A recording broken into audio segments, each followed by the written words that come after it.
Well, hello there, and welcome to the RH Nodal tutorials series. What we will be covering here is, of course, Lightwave's much misunderstood and maligned node editor, a whole bunch of the facts about its operation, as well as various workflows and techniques for getting along with it. First of all, of course, I have to mention that there's far too much for me to possibly explain throughout these tutorials, at least in the sense of all the different possibilities that are available in the node editor. And there are loads of tutorials out there. Quick search on YouTube brings up tons of the things. The problem, of course, that you often have with these tutorials is that they don't teach you much about the node editor or the connections themselves. So whilst you can follow along, it's hard to know why you're doing certain things or using certain nodes a lot of the time. Having gone through this series, a lot of these will start to make a lot more sense to you.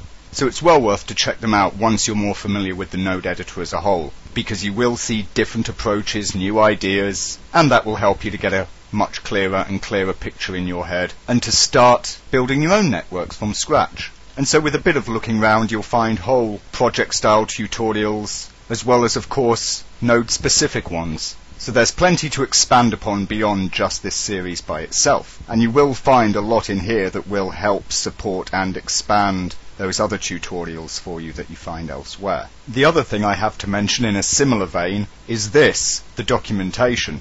We have all, I'm sure, heard many complaints about this, folks not really getting the explanations of certain things. Again, there is so much detail, in essence, for every connection of every node, that it's not easy to compact it all down into a set of tutorials like this that work and flow. But what you will find in here, especially in the nodes collection set, are individual descriptions of nodes with examples. And once you get a better understanding of them there, I recommend you go and read back through what the documentation has to say about a given node, how it describes the inputs and outputs, and try to extract for yourself a translation with the hindsight that you have, and that will help you to, of course, interpret other descriptions elsewhere in the documentation. So even if you find it difficult to get on with, it is worth returning to here and there, once you have a clearer understanding of the node system and individual nodes as a whole. And the last thing, of course, that I have to mention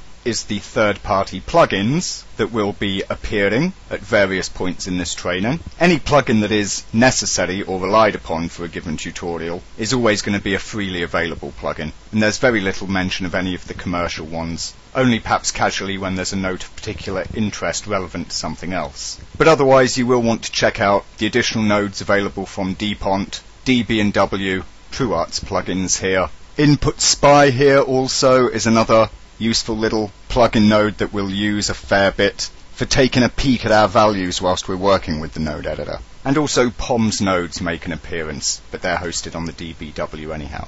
So that's the introductions, very short, very sweet, and I hope you'll enjoy the rest of the series.